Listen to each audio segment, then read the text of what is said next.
कृष्णाय वासुदेवाय हरिये परमात्मने प्रणतक्लेशनाशाय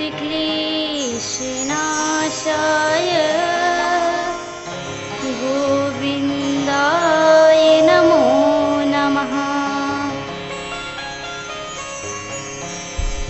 आप सभी लोग एक बार बड़े प्रेम के संग और उत्साह के संग, आगे तो मुझे कुछ कहने की जरूरत नहीं है क्योंकि सभी ने बता दिया है कि जयकारा कैसे लगाया जाता है। तो सभी लोग दोनों हाथ ऊपर करके और मुट्ठियां बांध के सभी लोग बोलेंगे मेरे संग तेजी से। सभी लोग तैयार हैं? जय जय श्री राम। अभी आवाज नहीं आई आपकी। देखिए, ये कार्यक्रम ही इसलिए रखा गया दोपहर को कि सभी लोग भोजन करके आए। जय जय श्री राम। इतनी आवाज नहीं आ जानी चाहिए, पूरे छिंदवाड़ा में गूंजनी चाहिए। जय जय श्री राम, जय जय श्री राम। भारत माता की, भारत माता की, भारत माता की। मंच पर विराजमान दूर दराज से पधारे हुए सभी संतगण और मंच पर विराजमान परम पूज्य संत ब्रह्मचारी जी महाराज, अन्य संतगण, और आज सम्मेलन हुआ है, संत सम्मेलन।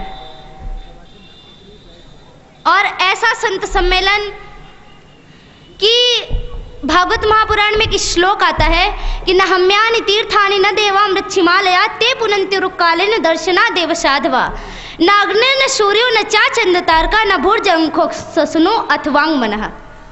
केवल मिट्टी की, पत्थर की प्रतिमाएं जहाँ पे हो वो स्थान तीर्थ स्थान नहीं होता। जहाँ पे नदियाँ बहें वही स्थान तीर्थ स्थान नहीं होता। सचमुच अगर माने तो वास्तव में संत महात्मा ही तीर्थ स्थान है, वही तीर्थ है। और गोस्वामी तुलसीदास जी ने तो खुले शब्दों में कह दिया कि संत समागम हरि कथा तुलसी दुर्लभ दोय। तो आज संतों का आपको संग मिला है जो बड़ी ही दुर्लभ चीज है, तो आज आपको इसे खोना नहीं है।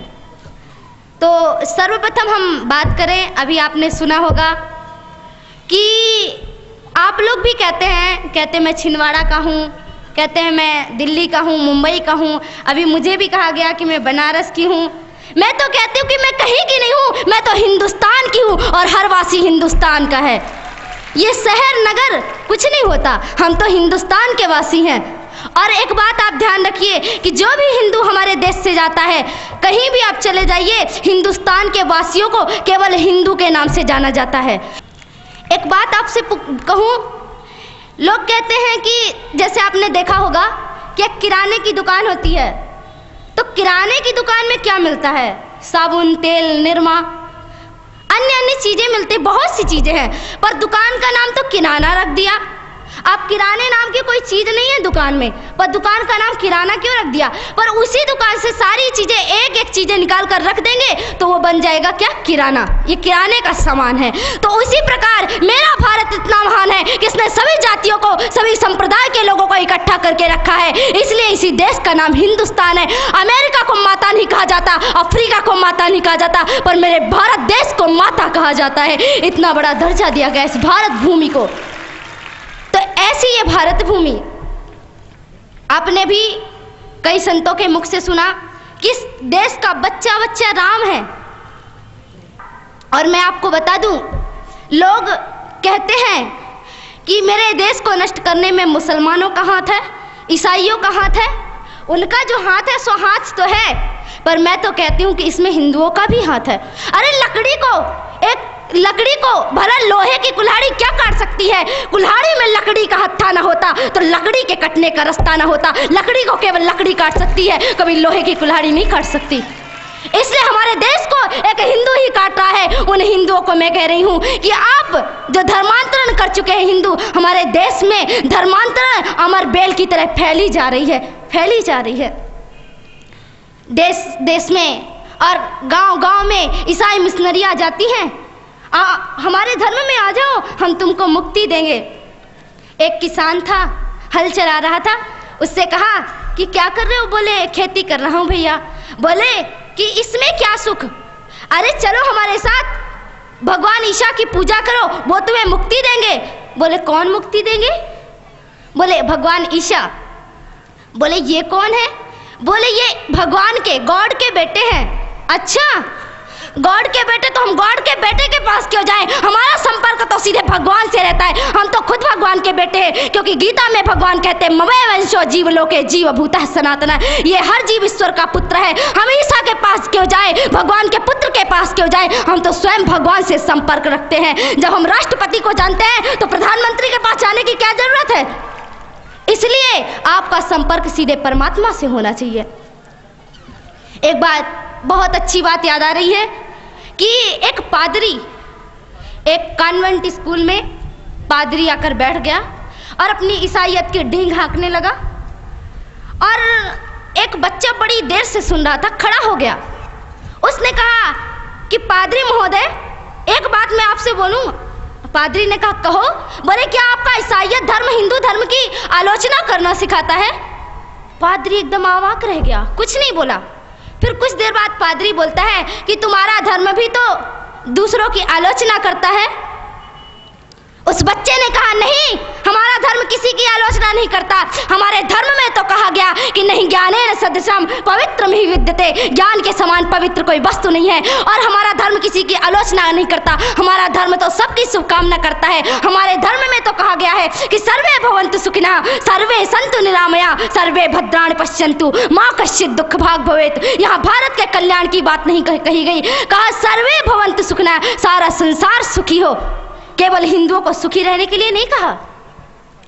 तो इसलिए मैं आपको गीता का एक वाक्य याद दिलाना चाहती हूं कि अपने धर्म में श्रेयांश धर्मो विगुणः पर धर्मो भयावह, दूसरों के धर्म में हमेशा भय मिलता है। इसलिए धन छोड़ दो पर अपना धर्म कभी मत छोड़ना, और जिसने धर्म छोड़ दिया उसको चुल्लू भर पानी में डूब मरना चाहिए। इसलिए मैं आपको एक बात याद दिला दूं, और हम गलती भी दूसरों की देते हैं कि इसने ईसाईयत स्वीकार कर ली अपना धर्म छोड़कर, क्या करे? उसके पास मजबूरी है। वृंदावन में जाओगे और गोवर्धन को करोड़ों क्विंटलों दूध से स्नान कराओगे, पर छोटे छोटे बच्चे दूध के मारे बिलख रहे हैं, रो रहे हैं, और किसी ईसाई ने उसको एक गिलास दूध दे दिया, बन गया, ईसाई बन गया। किसके कारण? केवल हिंदुओं के कारण वो ईसाई बना। पेट में भोजन नहीं मिला है और ईसाइयों ने एक मुट्ठी चावल फेंक दिया तो उनको राइस क्रिश्चियन कहा जाने लगा। इसलिए मैं भाइयों, बहनों, मैयाओं, आप सभी से कहना चाहती हूँ कि खूब गोवर्धन अभिषेक करो, खूब नहलाओ दूध से गोवर्धन को, पर एक बात याद रखना कि कहीं कोई बच्चा कुपोषण का शिकार ना बन जाए। अगर बच्चा कुपोषण का शिकार बनता है तो आपको गोवर्धन का स्नान कराने का कोई अधिकार नहीं है, और भगवान गोवर्धन आपका दूध अभिषेक स्वीकार भी नहीं करेंगे। इसलिए पहले आप इस देश में, और मैं उन भाइयों को भी कहना चाहूंगी कि जिन्होंने ईसाईयत धर्म स्वीकार कर लिया है, तो उसमें गलती किसकी है? स्वार्थ सिद्धि के लिए राष्ट्र का सारा रक्त निचोड़ लिया, अपनी माटी अपने ही पुरखों से नाता तोड़ लिया। औरंगजेब की कट्टरता ने बुरी तरह से काटा था, जजिया के जाजम ने आंगन टुकड़े टुकड़े बांटा था। औरंगजेब की उदारता केवल कूटनीति की गोटी थी, गिद्धों की नजरों में केवल चोटी थी या बोटी थी। गंगा के बेटों ने क्या जमजम से नाता जोड़ लिया, अपनी माटी अपने ही पुरखों से नाता तोड़ लिया। इस देश के हिंदू मुस्लिम पहले सारे हिंदू थे, भैया लालच से भूल गए कि वो बेचारे हिंदू थे। अब भय नहीं, कहीं खुले दरवाजे चले आओ, अरब के सपने छोड़ो, मिलकर वंदे मातरम गाओ। भारत माँ सी दयावान माँ और कहाँ मिल पाएगी, अपनी चोटे भूल तुमको फिर से गले लगाएगी। खबरदार छल किया तो माता रणचंडी बन जाएगी, यह धरती गद्दारों की कब्रगाह बन जाएगी। अरे 17 बार मोहम्मद गौरी को हरा हरा कर छोड़ दिया, अपनी माटी अपने ही पुरखों से नाता तोड़ लिया। इसलिए मैं आपको याद दिलाना चाहती हूँ कि यह भारत भूमि आपकी माँ है, और अपनी माँ से आप कभी नाता ना तोड़े। और आज मैं खास तौर से अपनी मैयाओं से बात करने के लिए आई हूँ कि इस देश में ये भारत विश्व गुरु के पद पर प्रतिष्ठित था केवल मैयाओं के बल पर, और आगे भी विश्व गुरु बन सकता है केवल इन माताओं के बल पर। मैयाएं आप तैयार हो जाइए, क्योंकि हमारे देश में नारी को कभी पैरों की जूती नहीं समझा गया, नारी को कभी भोग्या की दृष्टि से नहीं देखा गया। इस देश में नारी इतनी महान है कि नारी के बारे में वर्णन नहीं कर सकते। और किसी कवि ने बड़ी सुंदर पंक्तियों में नारी का परिचय दिया है कि मेरा परिचय इतना है, मैं भारत की तस्वीर हूँ, मातृभूमि पर मन मिटने वाले मतवालों की पीर हूँ, मैं उन वीरों की दुहिता हूँ जो हंसा झूला झूल गए, मैं उन शेरों की माता हूँ जो रण प्रांगण में जूझ गए, मैं जीजा की अमर सहेली पन्ना की प्रछाया हूँ, कृष्णा के कुल की मर्यादा लक्ष्मी की शमशीर हूँ, मेरा परिचय इतना है, मैं भारत की तस्वीर हूँ। कालिदास का अमर काव्य मैं तुलसी की हूँ रामायण, मैं अमर बोल हूँ श्री गीता के जो घर घर होता पारायण, मैं भूषण की सिवा पावनी आल्हा की हुंकार हूँ, सूरदास के मधुर गीत में मीरा का एक तारा हूँ, मैं वरदाई की अमर कथा में रण गर्जन गंभीर हूँ, मेरा परिचय इतना है, मैं भारत की तस्वीर हूँ। इसलिए याद कर लीजिए मैया, आप भारत की शान हैं और आप ही भारत को विश्व गुरु बना सकती हैं। इसलिए एक बात याद आ रही है, भगत सिंह फांसी के फंदे पर झूल रहे थे और भगत सिंह की माता रो रही थी। एक महिला ने पूछा कि मैया, मुझे पता है जिसका बेटा फांसी के फंदे पर झूले उसको रोना नहीं तो और क्या आएगा। भगत सिंह की माता कहती है, अरे पगली, मैं इसलिए नहीं रो रही हूँ कि मेरा बेटा फांसी के फंदे पर झूल रहा है, मैं तो इसलिए रो रही हूँ कि काश भगवान ने मेरी कोख में एक और भगत सिंह को दिया होता और मैं उसको भी भारत देश के लिए निछावर कर देती। ऐसी ऐसी देश में हमारी मैयाएं हुई हैं, ऐसी ऐसी मातृशक्ति हुई है जिसके कारण ये भारत भूमि महान बन चुकी है। और एक बात बताऊं, जिस राम की आज आप पूजा करते हैं ना, आज अगर कौशल्या नहीं होती तो आज वो राम भी नहीं होता, और आज वो यशोदा नहीं होती तो आज वो कृष्ण भी नहीं होता। इसलिए यशोदा की वजह से और कौशल्या की वजह से कृष्ण का नाम आज आप सभी लोगों के मुख पे है। इसलिए मैं आप लोगों को बताना चाहती हूँ, और कई लोग कहते हैं कि स्त्री को पर्दे के अंदर रखना चाहिए। कहाँ पर्दे के अंदर रखना चाहिए? आपने रामायण में कभी पढ़ा है कि माता सीता ने कभी दशरथ जी को घूंघट डाला हो? स्त्री को कभी पर्दे के अंदर नहीं रखा गया। अगर स्त्री पर्दे के अंदर रहती तो दशरथ के साथ रण मैदान में कैकेयी कभी दिखाई नहीं देती, ज्ञान के मैदान में यज्ञवालक को ललकारती हुई गार्गी कभी दिखाई नहीं देती, और रण के क्षेत्र में रानी लक्ष्मीबाई कभी दिखाई नहीं देती। स्त्री को कभी पर्दे के अंदर नहीं रखा गया। रानी लक्ष्मीबाई ने बता दिया कि स्त्री ममता की मूर्ति होती है, पर जब समय चुनौती का आता है तो अपनी ममता को छाती से नहीं बल्कि पेट में बांध लेती है, हाथ में शौर्य की तलवार लेकर के चली जाती है रण के मैदान में और शत्रुओं का सिर काट काट कर भारत माता की गोद में भर देती है। उसी नारी का जीवन सार्थक होता है और उसी नारी का जिस विश्व में नाम होता है। इसलिए मैयाओं, अपनी कमर कस लो, इस देश में सभी को तैयार होने की जरूरत है। मैं आपको याद करा दूं कि गुरुजी जन्म शताब्दी समारोह में आज से करीब 2-3 साल पहले मैं आपके पास आई थी, और यहाँ पे मैं आई थी तो उस समय मैंने सुना था कि यहाँ पे कितना अत्याचार, कितना भ्रष्टाचार हो रहा है इस देश में। हमने जिसको रहने की शरण दी, हमारा भारत इतना महान कि कहता है सभी को कि आओ हमारे पास रुको, सभी को आसरा दिया, सभी को शरण दी, पर यहाँ के लोग ही जिनको हम शरण देते हैं वही हमारे साथ गद्दारी करते हैं। क्यों? क्योंकि हिंदू सीधा साधा और सरल है। हमारे देश में इतना अत्याचार और इतना भ्रष्टाचार फैला हुआ है, किसके कारण? केवल हम लोगों की शांति के कारण। अभी आपने सुना होगा बहुत से लोगों से कि कहते हैं कि आजकल कहते ना लोग कि शांति का अब जमाना नहीं रहा कि माला लेकर बैठ जाओ बस शांति हो गई।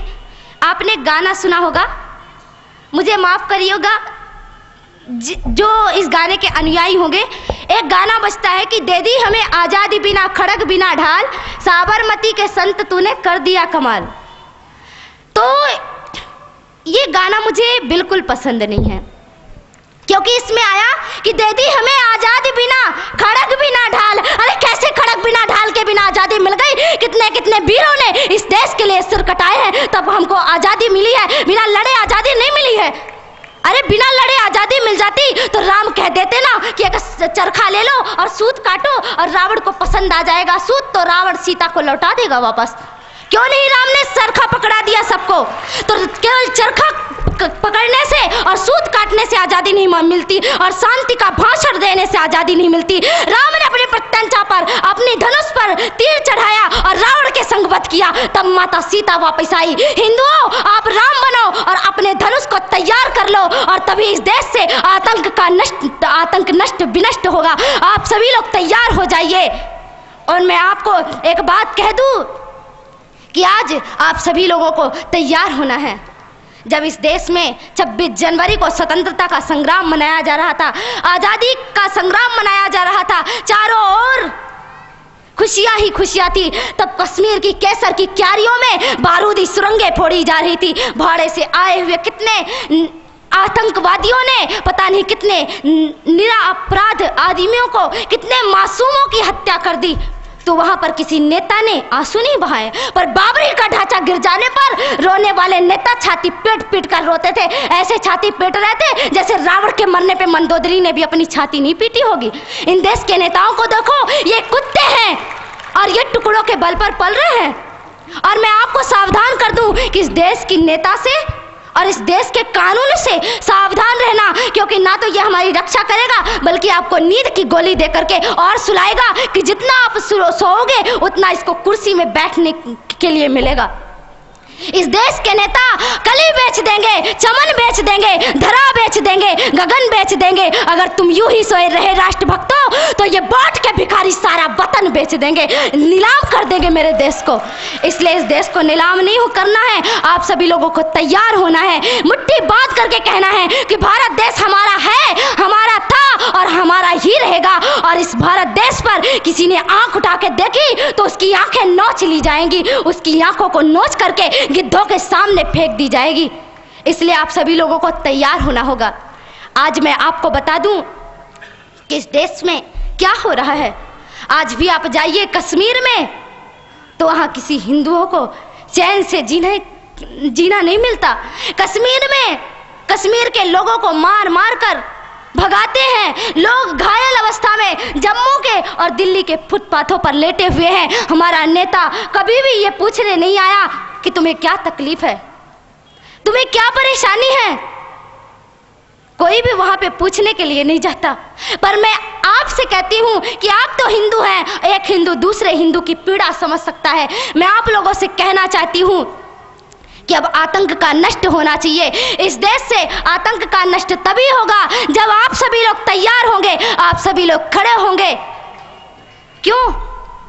हमारे देश में राम सेतु पर ऐसा राम सेतु और भगवान श्री राम द्वारा बनाया गया वह सेतु, उसको तोड़ने की बात कह दो कि जिस हाथों से राम सेतु टूटेगा उन हाथों को हम काट कर फेंक देंगे। और जो हमारे देश में हमारे राम का नहीं वो हमारे किसी काम का नहीं। जो राम से नहीं मिल सकता वो हमसे भी नहीं मिल सकता और उसको लात मारकर इस देश से बाहर निकाल देना है। और मैं आप लोगों से कहना चाहती हूँ कि सभी लोग तैयार हो जाइए। बस भगवान श्री राम हमारी प्रतीक्षा कर रहे हैं। भारत माता अपनी बाहों को फैलाए हुए है और कह रही है कि मेरे बेटो मैं तुमको गले से लगाने के लिए तैयार हूं, पर एक शर्त पर, जब तुम इस देश को इस भारत भारती को पुनः विश्व गुरु के पद पर प्रतिष्ठित करोगे तब भारत माता आपको चैन की नींद सुलाएगी। कृष्ण ने गीता में महाभारत के युद्ध के समय पे शंख बजाया। केवल कृष्ण को बांसुरी नहीं बजानी आती, कृष्ण शंख भी बजाता है। और कृष्ण ने शंख बजाया और शंख बजा करके कहा कि इस देश में पहले शंख बजा करके सबको जागृत करो और जब सब जागृत हो जाएं तो फिर चैन की बांसुरी बजाना, फिर चैन से बैठ जाना। पहले राम का धनुष बाण उठा करके इस देश से रावण को खत्म कर दो, फिर कृष्ण की बांसुरी बजाने के लिए बैठ जाना। भारत माता तो स्वयं तैयार बैठी है और हमें डराया जाता है। दूसरी बात, अभी मैंने आपको कहा कि कुछ तो भय में लोग संप्रदाय जातियों को बदल देते हैं और कुछ लोग डर के मारे। तो आप बता दो आप कौन हो? अरे शेर कौन होता है? जंगल का राजा होता है ना। और शेर को किससे भय होता है? अरे आप शेर है, शेर, शेर को किसी से डर नहीं होता। बता दो उन मुल्लों को, पाकिस्तानियों को, ईसाइयों को कि हम डरते नहीं अणुबम्बों से, विस्फोटक जलपोतों से, हम डरते हैं ताशकंद शिमला जैसे समझौतों से। सियार भेड़िए से डर सकती सिंगों की औलाद नहीं, भरतवंश के इस पानी की है तुमको पहचान नहीं। आइटम बम बना करके तुम किस्मत पर फूल गए, 65, 71 और 99 के युद्धों को शायद भूल गए। तुम याद करो अब्दुल हमीद ने पैटर्न टैंक जला डाला, हिंदुस्तानी नेटो ने अमरीकी जेट जला डाला। तुम याद करो गाजी का बेड़ा झटके में ही डुबा दिया, ढाका के जनरल नियाजी को दूध छठी का पिला दिया। तुम याद करो 90,000 उन बंदी पाक जवानों को। तुम याद करो शिमला समझौता, इंदिरा के एहसानों को। पाकिस्तान ये कान खोल कर सुन ले कि अब की जंग छिड़ी तो सुन ले, नाम निशान नहीं होगा, कश्मीर तो होगा लेकिन पाकिस्तान नहीं होगा। लाल कर दिया लहू से तुमने श्रीनगर की घाटी को, किस गफलत पर छेड़ रहे तुम सोई हल्दी घाटी को। जहर पिलाकर मजहब का इन कश्मीरी परवानों को, भय और लालच दिखलाकर तुम भेज रहे नादानों को। खुले प्रशिक्षण, खुले शस्त्र है, खुली हुई शैतानी है, सारी दुनिया जान चुकी ये हरकत पाकिस्तानी है। बहुत हो चुकी मक्कारी, बस बहुत हो चुका हस्तक्षेप, समझा दो उनको वरना भभक उठेगा पूरा देश। देश अगर हो गया खड़ा तो त्राहि त्राहि मच जाएगी, पाकिस्तान के हर कोने में महाप्रलय आ जाएगी। क्या होगा अंजाम तुम्हें इसका अनुमान नहीं होगा, कश्मीर तो होगा लेकिन पाकिस्तान नहीं होगा। ये आवाक्स, ये एटम बम पर हिम्मत कौन दिखाएगा? इन्हें चलाने को क्या बोले बाप तुम्हारा आएगा। अब की चिंता मत कर, चेहरे का खोल बदल देंगे, इतिहास की क्या हस्ती है, पूरा भूगोल बदल देंगे। धारा हर मोड़ बदल कर लाहौर से गुजरेगी गंगा, इस्लामाबाद की छाती पर लहराएगा भारत का झंडा। रावलपिंडी और कराची तक सब कुछ गारत हो जाएगा, सिंधु नदी के आर पार पूरा भारत हो जाएगा। फिर सदियों सदियों तक जिन्ना जैसा शैतान नहीं होगा। कश्मीर तो होगा लेकिन